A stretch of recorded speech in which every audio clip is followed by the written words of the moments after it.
Good evening and welcome to Just in the Nick of Time.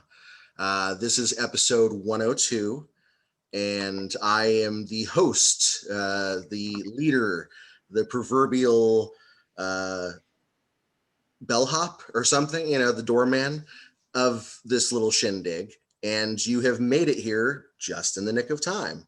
So tonight is a very special episode because we are doing our first ever indie roundtable. We've comprised some people that represent some really awesome brands and really awesome films, and are all very different in their own respect from one another. And everybody's sort of scattered across the country and from different walks of life. And I think that that's really beneficial. We need more inclusion and love and you know togetherness now more than ever. And so why not just grab a bunch of people and shove them in a room and talk. And I'm going to go to the proverbial digital right of me, and I'm going to start off with Miss Moni Parra or Para? Parra. Parra. Moni Parra. All right. And why don't you just introduce yourselves and sort of tell us what you might be known for or something that would best describe you. Well, I'm best known in the music industry. I was tour manager for many years and ran Project Independent, which dealt with independent music and mainly metal, punk, and hardcore across the country and around the world. And retired about 5 years ago. And about 2 years ago, got a crazy idea for a story and wrote a movie. My movie is called Killed on Arrival, and it takes place at a KOA camp that just happens to have a horror attraction on site, and it's actually in Antietam. So, good background story. So I'm a first-time writer, first-time director, producer, and I'm about to start shooting my movie. Actually, 2 weeks, we have our first shoot date. Exciting. And the star of the movie is actually Kevin Van Hentenwyck from Basket Case. He played the lead character. So that is an exciting get. Basket Place is a very bizarre and unique film, to say the least. So Frank Henenlotter. I mean, Frank Henenlotter gave us Frankenhooker and was it Brain Damaged? I mean, some of the greatest quirky B movies out there. Right. So I'm really honored and really excited.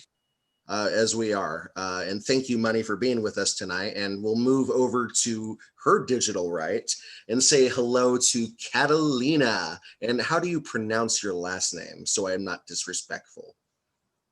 Thank you. It is Querida.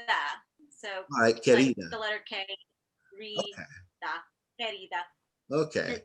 Well, good. And just sort of for those who don't know who you are, tell us a little bit about yourself and what you're most notable for.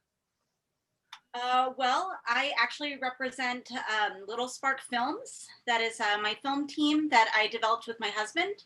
We've been making music videos and short films for the past 7 years in the DFW Metroplex, Dallas-Fort Worth Metroplex. Ooh. And we just finished The Torturer by Paul Kane, who is the foremost Hellraiser expert in the world, as by he has been given that title by Clive Barker. So so that's pretty cool. But Paul Kane wrote this story, The Torturer, and he sent it along to us because we have a slight Hellraiser problem, which is behind me. And he sent it along to us, and we were able to get it done on very, very low budget. It takes place in one room, and we were able to get Paul T. Taylor of Hellraiser Judgment and Sin City. He's our lead actor, and we also have Lawrence Venado in it. He is from Sin City, A Dame to Kill For. And we've also just finished the Hellbound Laments, which is we filmed 8 videos in one day for various boxes, Hellraiser boxes. Interesting. And I'm sorry? Oh, I just said interesting. That's just, it's so cool. The world of Hellraiser is very elaborate. Believe it or not, Yeah, here in there's- North Carolina, I actually live maybe 30 minutes from where they shot Hell on Earth. yeah, the Pyramid Gallery Mhm. is still up. That's so cool. Oh yeah, and they have, because for the church scenes they used an interior church and then an exterior church. They happen to be right next to each other, but I could ramble on about visiting the Hellraiser locations all day. But at the end of the day, thank you very much for being with us tonight. Thank you for the invite. And let's move on through the introductions to your digital right and say hello to Maddie Deering. How are you tonight?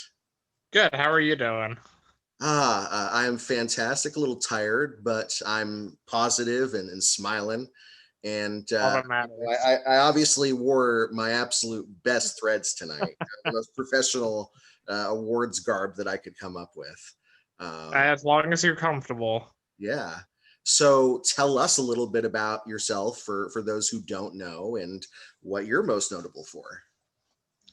I did a movie called Spirit Animal. It came out this year. We had our world premiere March 13th, right before everything shut down. Right. Movie's in smell-o-vision, and we shot it on VHS. It's like a slasher film that's very reminiscent of Cannibal Camp Out and a lot of those early shot on video movies. A little bit of Friday the 13th in there. So Nice. And yeah. that's like out on DVD and everything now too, right? It is. We're gonna get more copies made in a couple weeks Ooh. before Creature Feature Weekend, which is October 16th, 17th. So Nice. we'll be doing pre-orders soon for that. Nice. We will definitely have to touch a little bit more on that a little bit later in the show. Let's move on to your Yeah. right and say hello to Destiny. How are you doing tonight? I'm great. And by the way, do you pronounce your last name Soria or Soria, or how should I say it? Soria, but you can say Soria. Okay. At the end of the day, I am so terrible with names sometimes. I Me like too. to, some names are just, especially nowadays, are so beautiful and Mhm. intricate, and you just never know. And so I always ask, as a precursor. Yeah. But for those who may not know who you are, just tell us a little bit about yourself and what you've got going on. I've been an actress for 18 years now, and 6 years ago I just started doing my own production company, and I've done little short films and music videos here and there, and I have a couple of short films on Amazon, and now I'm doing a feature film, my first very feature film called Christmas Slasher, and we are doing pretty good on Indiegogo, and we start filming next year, and we have Felissa Rose, we have Nicholas Brandon, Lloyd. Buffy the Vampire Slayer. Yes, and Lloyd, and then now, from what I see and heard, we have Mindy Robinson on board and still growing. So I'm really excited to do that. It's my very first feature film, and it's about Rudolph becoming an evil, zommed out reindeer and just massacring everybody he sees. Hey, that's great. So it's like a slasher creature feature mix. Yep, and it's they're gonna be clay animated and puppets, so I'm really excited. Interesting. All practical effects. That's cool. Yep. So thank you for being with us tonight. Thank you for So having we me. will finally move on to your digital right and say hello to Mr. John Ward. How are you doing tonight? I'm fine. How are you? I am pretty good, sir. Thank you for being with us. And for those who may not know you and what you do and what you are best known for, why don't you tell us? Well, it's actually funny. Before I completely get into that, I love the Hellraiser series and own every film and have seen them multiple times, and so that's it's a great series to always go back and watch. And then I'm hopefully going to be working with Maddie. So she's working on a script for a cosmic horror anthology that I'm putting together. Ooh. And then what I would best be known for, and then here's with somebody else here on the panel, is Axemas, which is my Christmas slasher film series. So we're already on part 2, and we're crowdfunding for parts 3 and 4. I don't deal with Rudolph, which is good. I just have a crazy Santa in each one. So Oh yeah, I saw that. I was like, oh, that's awesome. I'm excited. well, thanks, and I'm excited to see yours. So Thank I you. like that it's different. You haven't seen that yet. Yeah, there's like, where's Rudolph? He needs a starring role of being a bad guy. Let's do this. Hey, Yeah, Let's talk get him about killing children and crossover. babies. No one's safe. Hey, John, you're already having a crossover with some of your characters from what I read earlier today. Hey, who knows? Evil Rudolph, Drew Marvick. Mhm. Slasher Santa. Mhm. That'll be Hey. Oh yeah, awesome. well, Drew Marvick is he's the evil Santa in Axemas 2, and he'll be back for part 3. Nice. So For a people lot of who don't know returning who Drew characters from Marvick parts is. 1 and 2. For people who don't know who Drew Marvick is, he is famous for Pool Party Massacre and Pool Party Massacre Yes. 2 that's oncoming, and a host of other stuff. And he's just a giant softy teddy bear. Yeah. And He is, but he can play mean. He can play mean very well. oh, he definitely can. But thank you, John, for being with us. So besides, talking about ourselves and talking about our amazing accomplishments, one of the things I really wanted to touch on, because there's been so much negativity in 2020, is some of the favorites and positives. So I thought I would take it upon ourselves to sort of go down the line and tell everybody's favorite movie of 2020 so far, specifically your favorite horror movie of 2020 so far. And I thought we would start randomly in the middle and start with, let's say, Catalina. What has been your favorite movie of 2020 so far, almost 10 months in? I was going to go with The Invisible Man. Ooh. I am disappointed. I didn't get to see it in theaters. Oh. I imagine that it was an absolute masterpiece in theaters, especially with the sound design. But even at home, it was incredibly well done. But I mean, I'm biased. Like, I like Lee Wannell. I think he's a fantastic writer. Even like the stuff that people haven't seen, like Cooties, I legitimately do like Cooties, even though that it's very silly. I think he's a very, very well-rounded writer, and I'm glad that he's directing now. It's been a long time. I mean, he's doing The Wolfman next, and I'm a Lawrence Talbot guy. I'm a Wolfman Universal guy through and through. So I will always watch, and there's so few good werewolf movies anymore. It's like I think the last one I really enjoyed was Late Phases. With Ethan Embry and what's his name from Stakeland. But that was a perfect movie. So yeah, I will agree with you. I mean, Invisible Man, the opening sequence by itself, just masterful filmmaking. There were a couple of unfortunate decisions that were made, but I think overall it's definitely a really good movie, and it really sets a precedence. And I was really glad that they didn't try to set up the monster verse through that movie. I was glad that it was its own animal, so to speak. So gotta love when they can take a remake and make it their own. Yes. I very much want to do a remake or a sequel to Night of the Creeps. I think it's a silly, gory, fun property that could definitely have some exploration of that world again. And Frank Decker is definitely one of those people. If you just go to him and say, hey, I want to do something in ode to you, 9 times out of 10, he'll like it. So but yeah, I definitely I can actually name drop on that one. I'm actually friends with his brother Chris. I used to go to school with him, and Chris was in some of my early student films, so he was kind of my Bruce Campbell in a way back in the day. So yeah, Fred is an awesome director, especially with his 80s stuff. So Night of the Creeps is great. Exactly. So speaking of animals, let's talk to the director of Spirit Animal and tell us what your favorite horror movie of 2020 has been so far.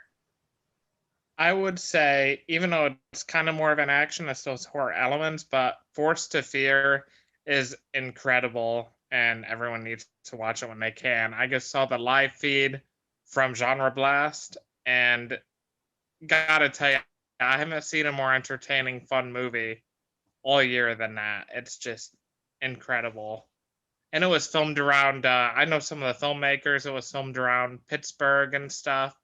St. Hirschberger worked on it, and he was the Oh, yeah. cinematographer for The Barn, if you've seen that. It's just fun movie. And our composer for Spirit Animal, Matt Cannon, did this amazing score for it. I mean, everything about it, the fight choreography is incredible. It's just such a fun movie, and I didn't expect to love it as much as I did, but I can't praise it enough. Right. And I know Zane and I know Justin Seaman, Zane's awesome. and they are some Yeah. fantastic people. I mean, they do a lot for the community, and they actually just got cryptids funded through Yeah, I saw Go. And for those who don't know what cryptids is, it's a creature feature that has Joe Bob Briggs starring in it, and loads of other people. And yeah, that just got funded, and that's going to be shooting or finishing shooting soon. I can't remember if it was for finishing funds or not, but yeah. I think it's finishing. I think they shot some of it, but I think they still have a bit more to do. Right. But don't quote me on Right. it. So yeah, Forced to Fear, I definitely have heard a lot of good word of mouth. I have not personally seen it yet, but I am very much looking forward to it. It's definitely one to look out for. I think it's going to surprise a lot of people. A lot of fun. Yeah, it looks very unique, and I like that. So moving on, let's talk to Mr. John Ward. What is your favorite horror movie of 2020 so far? The Lodge. The Lodge? That would have been I my think The Lodge. second favorite. Okay. Yeah, The Lodge is just great. That's the one that has Dan Stevens from The Guest, and I think Allison Brie from Glow and Community. It's the two couples that go to the, or wait, maybe that's not, maybe that's that's The Rental. Oh yeah, that's The Rental. The Lodge is a father and his two kids. They go to a lodge that he's rented, and they're with the new girlfriend. It's one location, and things go horribly wrong. And I love films that take place in the snow. I love one location films, and they're just trapped up there, and just everything that happens for a reason, and the end result, I think, is very satisfying. Okay. Yeah, I've seen a lot, and I know it's ended up on a lot of people's top 10 lists, and I agree. Horror in the Snow. Say what you will about Cult of Chucky, that recently came out, but I think one of the most appealing parts of it is that it took place in a mostly white, colorized mental asylum and in the snow at the same time. And I was talking with Andre Overdahl from Scary Stories to Tell in the Dark and other movies, and we were reminiscing about Cold Prey. If anybody remembers Cold Prey, Good series. It came out in the first half of the first part of the 2000s. It's basically Halloween in the snow, but it's Scandinavian, and it is some killer gore, some killer suspense, great cinematography. So yeah, any horror that's in the snow, that contrast of the red blood to the white snow, I think is so beautiful. And that's so weird to say, but I just think it's so beautiful. I mean, I look at things like Suspiria and the Technicolor use of blood, and I love that I just think it's pretty, and that might make No, it looks great. Red on white is always good. I mean, it just the blood looks great, and when they said that the next Friday the 13th would take place in the snow, I was really excited for that. But who yeah. knows what that's that's even going to happen. Yeah, that's a whole other episode. Oh man, because but moving But on. then with Coldplay, quickly say then Wrong Turn, the beginning, Wrong Turn 4 just ripped off Coldplay. Yeah, just a little bit. Blatantly, yeah. But so your pick was The Lodge. All right, so let's move down. And Miss Destiny, what would you say is your favorite horror film of 2020 so far? Oh, this is hard. Well, I don't know.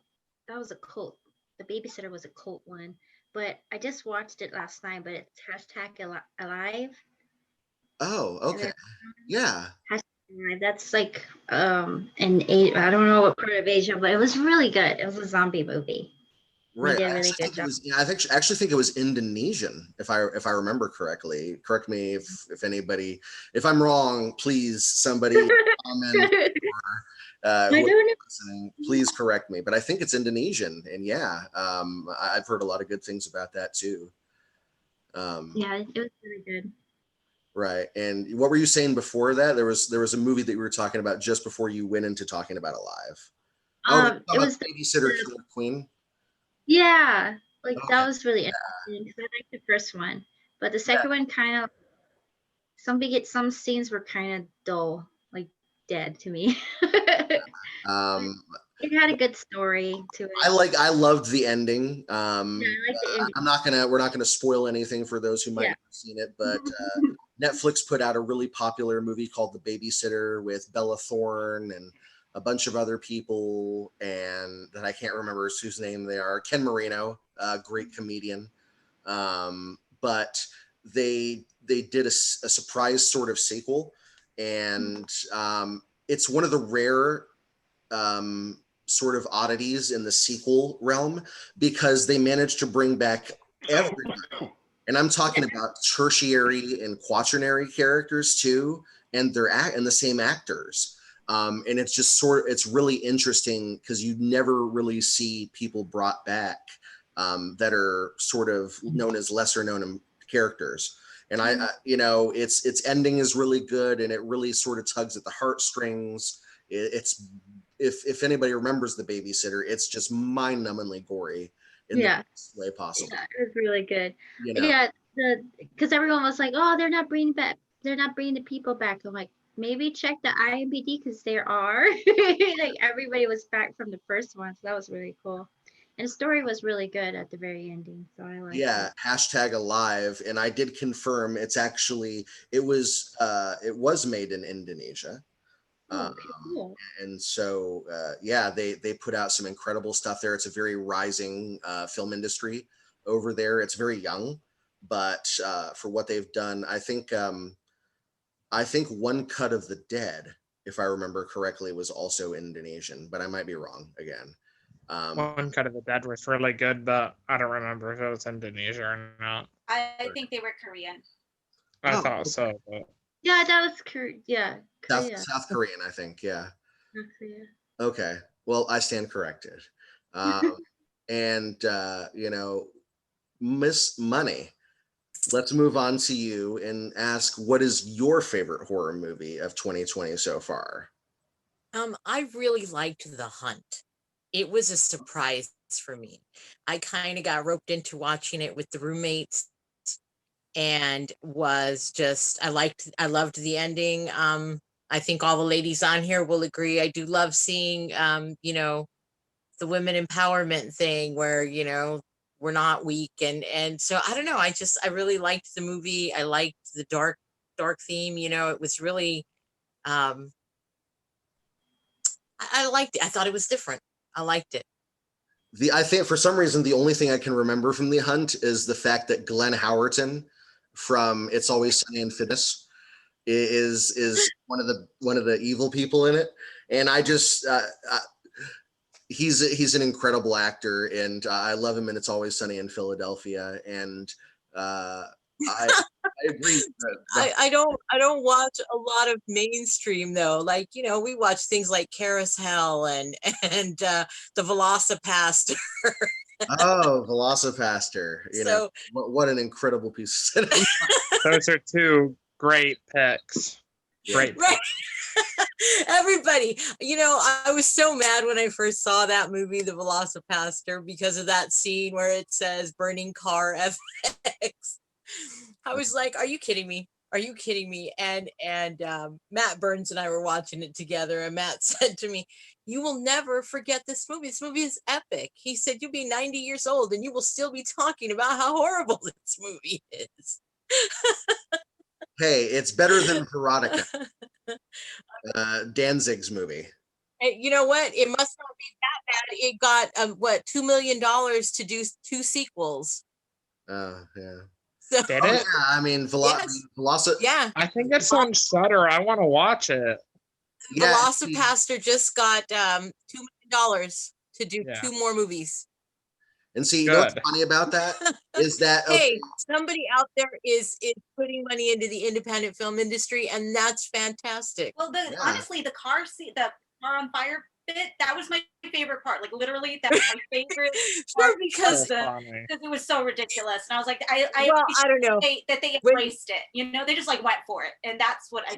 Yeah. Hey, I don't have the budget for it, but that's not going to stop me from making my movie. Yeah. That's where it's really at. Yeah. Again, as a first-time filmmaker, to me, that was a little inspiration. And what's if funny? That can get distribution, so can Killed on Arrival. And that's what I was literally just about to say, is that what's funny is that you will see, okay, I remember there was a movie that was maybe a year or 2 back that was called Snake Outta Compton. Okay. And it was about. I haven't seen that yet. I need to. And it's about. I gotta watch that. I grew up near Compton. Yeah. And see, it's a giant CGI snake loose in Compton.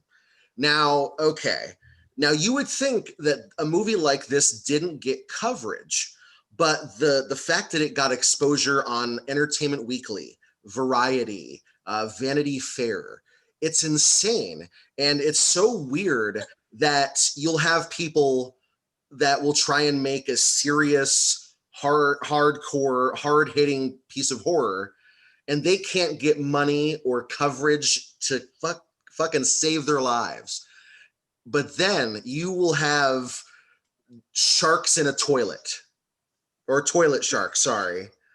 And that movie will get on Entertainment Weekly or on TMZ. Yeah. And it's nuts because it seems that more outlandish the concept, the more the public are receptive. And that's just so weird to me because, I look at a serious piece of cinema, I look like I would consider something like Martyrs, the French film, a serious piece of horror cinema, or, or Inside or anything French. I guess I'm just naming off French movies. But, and then I put it up next to Sharknado. And it's like Sharknado got more coverage. They got more fans. And it's so weird to me, part of it is that people like to, because you can get together and watch it with your friends and have fun and, like throw popcorn at the screen and stuff like that. Sorry, Maddie, I think I cut you off. I apologize. Oh, no, it's okay. I'm just a huge Sharknado fan, and I've had a Sharknado-themed birthday party every year. Yes, you have. Oh, cute. So, I'm a huge fan. It's fun. Yeah, and I think Sharknado is an important movie because when they made Sharknado, no one thought it was going to go anywhere. Yeah, it had like Tara Reid and Ian Ziering, but it was just, this is just going to air and everyone's going to forget it. And then became this huge hit. And what other made-for-TV sci-fi channel Asylum movie have you seen that got 5 sequels and all this memorabilia and stuff? I mean, it achieved what no one would think, and you'll never see anything like that ever again, in my opinion. Not Levantula, I tell you that. If you can be the first, if you can take an original idea and get it out there, then everybody else is just a copycat. And you can franchise that for, 3 or 4 movies if you're smart, because you were the forerunner. You know what I mean? Yeah. Oh, definitely. But that's not necessarily in my opinion, at least, a good thing. So that's there's a lot of really bad, low budget ripoffs on Sharknado when Sharknado was low budget enough. So many. I mean, how much more low budget can you get? Are you at some point drawing something on paper plates and cutting them out and going, woo? Practically, look at what some of the filmmakers do on Facebook. I don't want to name names, but I mean, some of that stuff is pretty bad, and it has outrageous titles going to it. And I mean, I was lucky enough to work with Tara Reid, and she was very nice, but none of us wanted to talk to her about Sharknado. And then she asked, why isn't anybody asking me about Sharknado? And it's like, I don't know, we thought that was the movie you didn't want to talk about. So then she was pretty open to talking about it. But it's one of those things where I'm along with Maddie. I mean, I love shark films too, and I'll watch practically anything that comes out. So I tried to make it all the way through Shark Week, and I just could not do it. So I think I made it through 3 or 4 films, and then I had to stop. Hey, But, I think we all like a terrible shark film. I know me, I get ostracized for liking Jaws: The Revenge. And look, yes, It's so fun. It's a great bad movie. I love the beginning, and I love the terrible the Christmas setting and the first Noel, and that and kid getting guy getting his arm ripped off. I love Michael Caine as what was his name in Jaws: The Revenge? It's like a nickname. I can't remember right now. Yeah, I can't think. Something but like he just or or something. That was his paycheck movie. That's he sent his kids to college on that film. Lance Guest, I think, was incredible despite the script he had. Lorraine Gary, God bless her heart, was really trying to like be as intense as she possibly could in that movie. Mario. I wish it was the book. The book was very, very different. Yeah.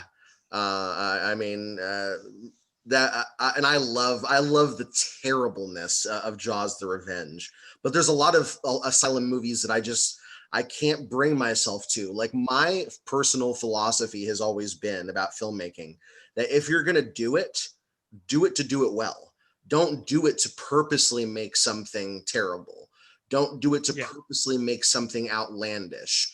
Don't do it to purposely get a rise, But I think that's the problem with a lot of these. And like I said, people may disagree with me, and I've gotten into arguments with people with this, is I don't want to be living in a 1-bedroom apartment, working a 9-to-5 job and making these films, as a hobby. I want to go to Hollywood, and I want to make big budget horror films. And for me, this is a training ground. So one of these days, Meat Hook Massacre 4 will be gone. Axemas will probably be gone, even though I'll still love it. And if somebody said you want to make Sorority Row 2, I would do it, especially if you're going to give me a good, a $10 million budget or whatever it is. And but I want to be perfectly honest, even James Cameron was credited in Piranha 2: The Spawning. So he was one of the writers and directors of that. That's where he met Lance Hendrickson. He's one of my one of my heroes. So him and Spielberg are my 2 favorite directors. So right. But so it's sort of ironic that we are on Zoom, because my favorite pick for my favorite horror movie of 2020 so far has to go to Host. For those who don't know, Host is available exclusively on Shudder, I believe. It is a little intimate baby of a movie that is all of 52 minutes, 53 minutes, something like that.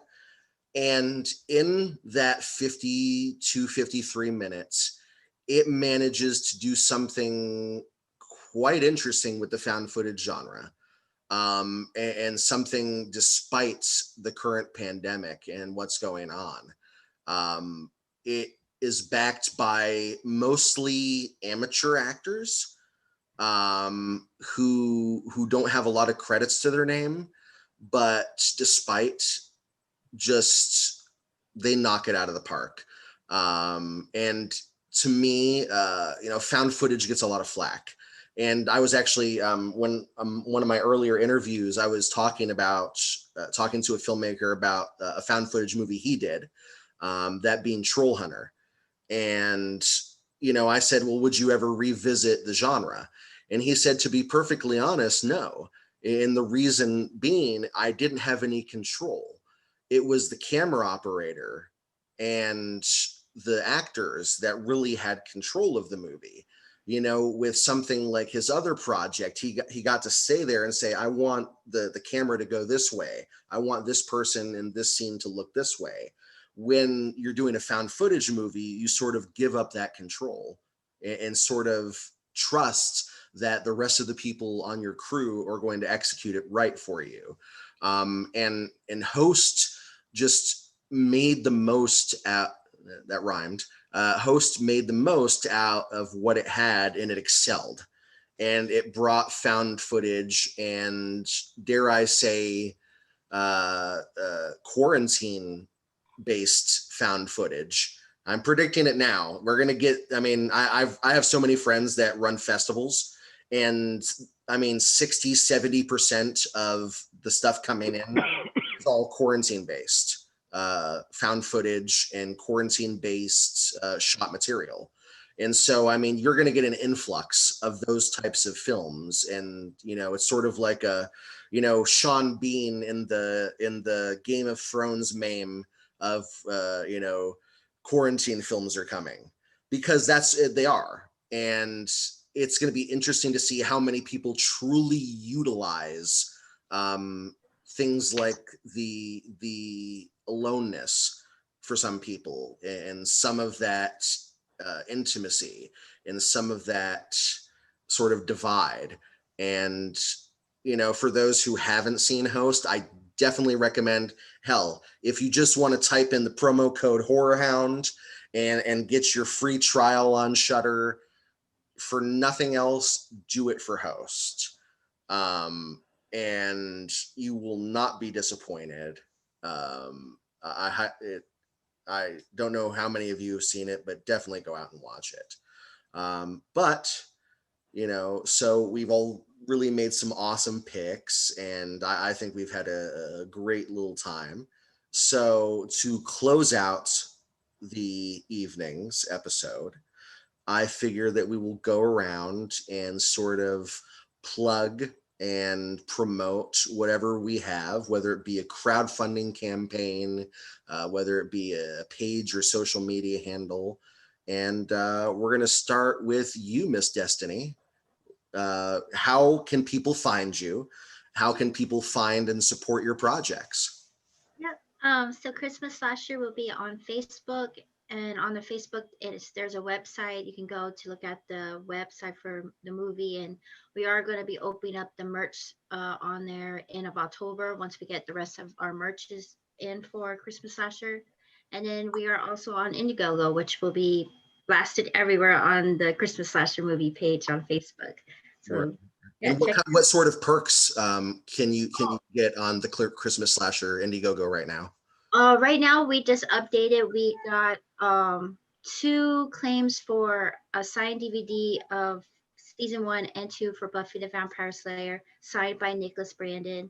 And then we have a bigger perk where you can have your very own scene at the very beginning of the movie in the trailer, and then on the cover, the back cover of the DVD, a view on there.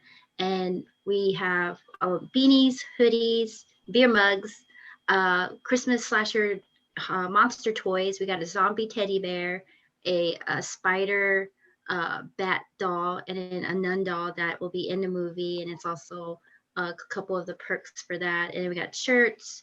We have tons of signed posters of Felissa Rose, and then Nicholas, and we have a couple of DVDs that, well, we sold out with the DVDs for Lloyd to sign, but we pretty much got the little things is just like the shirt, like what we have there is the shirts, hoodies, beanies, and then the big ones are, you can have a roll with Carlos. He's the one from Human Centipede 3.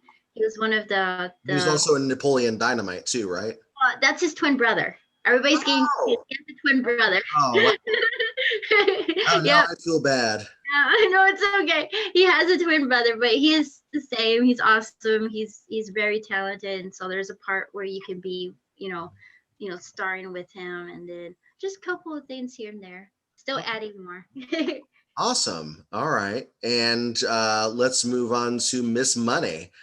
Tell us how everybody can find out about Killed on Arrival. Killed on Arrival has a Facebook page. You can check us out on Facebook. We're about to launch an not an Indiegogo, but a crowdfunding campaign, and we'll put all the information up on there. We are about to drop our merch as well. We have tote bags and face masks and not hoodies, t-shirts, and some of our perks that are coming up are actual murder weapons from Killed on Arrival, signed DVDs, full cast DVDs. We also have Rusty Gilligan, who does a lot of Marvel and DC Comics, Batman and stuff like that, is our artist, and he's doing a Get Zombified by Rusty. So we do have quite a few perks coming on. So everybody check us out on Facebook. Thanks so much for having us on here. For having me, my cats. Thank you for being on. Mr. John Ward, tell us how we can find out and support Axemas and Axemas 3 rather, and Axemas 4, and anything else you might have going on. There is right now an Indiegogo campaign going for Axemas 3 and 4. That can be found just on my page, just John Ward or Axemas Trilogy. I also have a film that we're doing after that called Ghoul. So we've been promoting on that page too. Also my film company, Dark Park Films, it's on there. With the perks and stuff that you can get with Axemas, you can get DVDs of all 4 films or digital copies. You can get posters, ones that I did myself or ones that Joe Sherlock, who's a filmmaker, he did some too. He's our official artist for the Axemas films. Coffee mugs, you can get coffee mugs for the films. You can get different perks where you can become a producer or an associate producer. There's a fair amount of stuff. I'm actually looking at it right now so I don't forget anything. Fright Vision. The films all come out through Scream Time Films. That's Todd Cook, or Fuzzy Monkey Films. That's Brad Twigg. So through Todd, they come out as individual films, and then with Brad, they come out as part of an anthology. So one of the perks is to pick up the newest anthology that has Axemas 2 on it. It also has a couple other films I did on it, and there's some other people too. That's a perk that you can get signed along with the poster. A soundtrack, we're going to be putting together a soundtrack for parts 1 through 4 with all 4 composers. So there's a fair amount of stuff. I think there's some decent stuff on there, including digital things. And then of course you could just, get a hold of me at, just John Ward or the Dark Park Films and stuff. And we have the Cosmic Horror film that's happening. So if people want to participate in that, we're still looking for people. Interesting. That's all good stuff. And did you say it's Dark Heart Films? The Dark Park Films. Oh, okay. Dark Park. Okay. Just making sure. Oh man, but all sounds like some really good stuff. All right, so let's move on to Miss Catalina. How can people find you and find out about stuff you got going on? My personal Instagrams and Twitter is just my name. And my Facebook page is singer/performer, because that's just my separate performing arts stuff. But I recommend following the Little Spark Films pages and the YouTube. We've got all of the Hellbound Laments and the trailer for The Torturer. Anybody who's doing reviews, we do have a screener available, a Torturer screener and press kit and all that good stuff. And we actually do have an Indiegogo that I forgot about. Oh wow. Um, Everybody's got I've got an Indiegogo. Everybody. No. we're actually doing we're in pre-production for 2 features right now. And I just found out last week that one of them we're like my husband's now directing, which means that I'm helping. So like I have a lot more work now.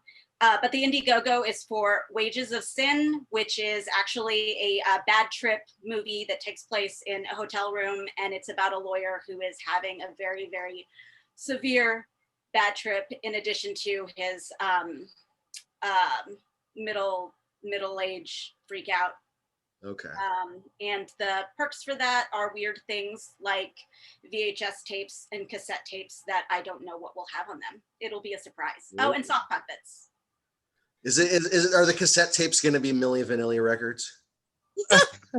Probably not. Honestly, our whole team is a bunch of musicians.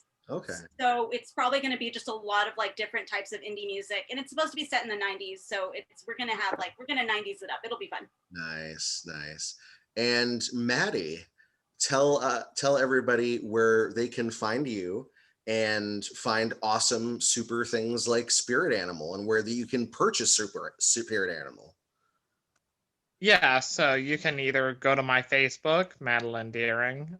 I'm almost to 5,000 friends. I gotta clear out my friends list. So if you send a request, it might take me a while to respond. But you can like our Spirit Animal page. We're gonna be putting how to get more copies. We're going to be getting DVD copies in a couple weeks. We're going to be a creature feature weekend in Newville, PA at the Cumberland Drive-In. And we're going to be selling copies there. I will be there along with our lead actress, Jennifer Louise, our cinematographer, special effects artist, actor, editors, everything, Joseph Ruscio, and also Keith Monahan, who plays Timmy in the movie. So 4 of us will be there, and we'll be selling posters, DVD, VHS. We get these gorgeous VHS tapes, artwork by Hayden Hall, who does the artwork that you had for the VHS tapes. That looks like some interesting stuff. Oh yeah, it's so beautiful. Hayden Hall did an amazing job. He does the artwork for VHS Fest every year, which unfortunately I missed this year, but right. Yeah, and also Keith Monahan's on a podcast with me. He plays Timmy in the movie, and also a couple other people called the Shitty Shark Show we just started. We review shitty shark movies every year, which has to do with the Sharknado that we were talking about. So our first episode is going to drop on Thursday. So that's exciting. Yeah, that's the one good, interesting thing about this pandemic is that everybody seems fit to find new avenues to express themselves and to get their voice out. And I know that's why I wanted to do the podcast and why I wanted to do Just in the Nick of Time. And for that, or in that note, I want to thank each and every one of you for appearing on this episode and taking the time out of your chaotic and very special lives to spend a little bit of time with me and with the fans and just sort of shoot the shit. I definitely hope that we can all have the opportunity to do this again, whether together or separate.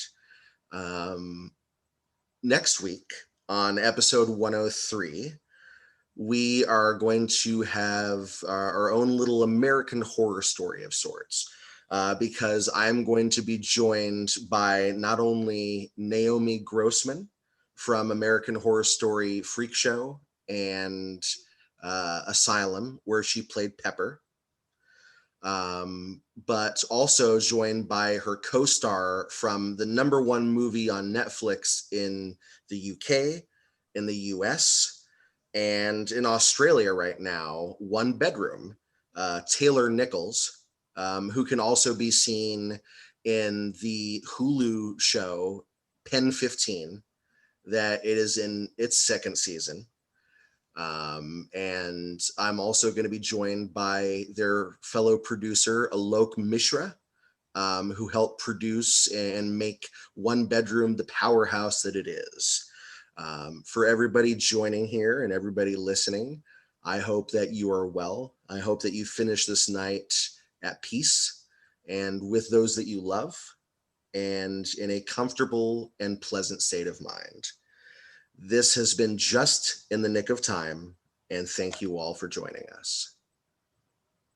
And we're out. Well, oh, all right, I'm trying to stop. Thanks so much for having me Yeah, on, thank Nick. I you. really appreciate it. I wanted to tell Maddie, I'll be at Creature Feature as well.